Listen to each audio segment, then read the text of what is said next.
তার মা জানলে তো হয়তো কি হবে সেটা তো বলতে পারছি না এখন, তার মা হলে তো মাথা খারাপ হয়ে যাবে এখন। স্যালাইন কাণ্ডে অসুস্থ মা, এবার মৃত্যু হলো তার সদ্যজাত সন্তানের। সন্তানকে জন্মের পর একটিবারের জন্য ছুঁয়েও দেখতে পারলেন না।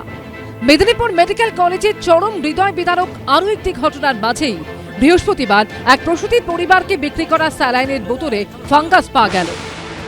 আর সবচেয়ে বড় কথা, মেদিনীপুর মেডিকেল কলেজ চত্বরে ন্যায্য মূল্যের ওষুধের দোকান থেকে বিক্রি করা হয়েছিল এই রিঙ্গার ল্যাকটেটের বোতল। বোতলের গায়ে ব্যাচ নাম্বার, ম্যানুফ্যাকচারিং ডেট থেকে এক্সপায়ারি ডেট কিংবা এমআরপি কিছুই দেওয়া নেই। পরিষ্কার বোঝা যাচ্ছে সব তথ্যই তুলে দেওয়া হচ্ছে।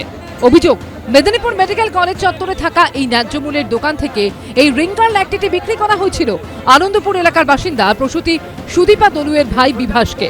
তার দাবি, এই স্যালাইন ওয়ার্ডে নিয়ে গেলে বলা হয় এটা ব্যবহার করা যাবে না, বদলে নিয়ে আসতে হবে।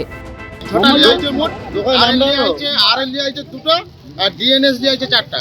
আচ্ছা, তার মধ্যে এই দিদিমণিরা বলছে যে এগুলো গন্ডগোল আছে, একটু দেখবে যাও। এই যে মনিটর কি বলছে, ব্যাচ বলছি পরিষ্কার বুঝে যাচ্ছে। আরএলটা কোন দোকান থেকে কিনলে? আরএলটা আপনাদের ভেতরে ন্যায্য মূল্য ওখান থেকে কিনলে? কবে কিনেছো? আজকে কিনেছো? আজকে কি বললো? অভিযোগ, ন্যায্য মূল্যের দোকানে স্যালাইন ফেরত দিতে গেলে তারা তা নিতে অস্বীকার করে। তখনই ক্ষোভে ফেটে পড়ে রোগীর আত্মীয়রা। বিক্ষোভ ছড়ায় ডেপুটি সুপারের অফিস অবধি।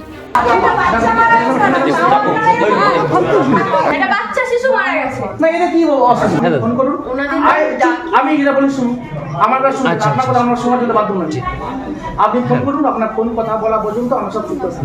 যদিও মেদিনীপুর মেডিকেল কলেজ হাসপাতাল কর্তৃপক্ষ এ নিয়ে কোনো মন্তব্য করতে চায়নি।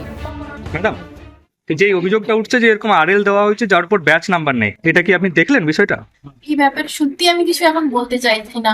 বিষয়টা পুরোটা তদন্তাধীন ব্যাপার। এর আগে আমার বেশি কিছু মন্তব্য করা ঠিক হবে না। মেদিনীপুর মেডিকেল কলেজের স্যালাইন কাণ্ডে মৃত্যু হয়েছে প্রসূতি মামনি রুই দাসের। আরও 3 প্রসূতি এসএসকেএমে চিকিৎসাধীন। মেদিনীপুর মেডিকেলের জেনারেল ওয়ার্ডে ভর্তি রয়েছেন প্রসূতি রেখা সাউ। জন্মের পর থেকেই তার শিশুপুত্রকে রাখা হয়েছিল এসএনসিইউতে। বৃহস্পতিবার সকালে তার মৃত্যু হয়।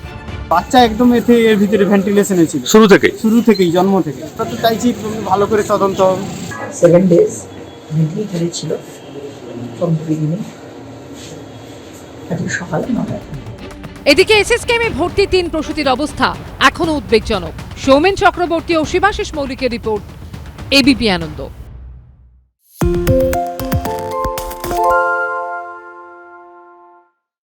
সত্য অন্তহীন, সত্যের খোঁজও তাই, সত্য সন্ধানে তাই আমরা অক্লান্ত, অকুতভয়। এবিপি আনন্দ নতুন ভাবনার প্রতীক, যা মনে মুক্ত, তথ্যে যুক্ত এবং যাবতীয় সীমানার বাঁধন থেকে মুক্ত।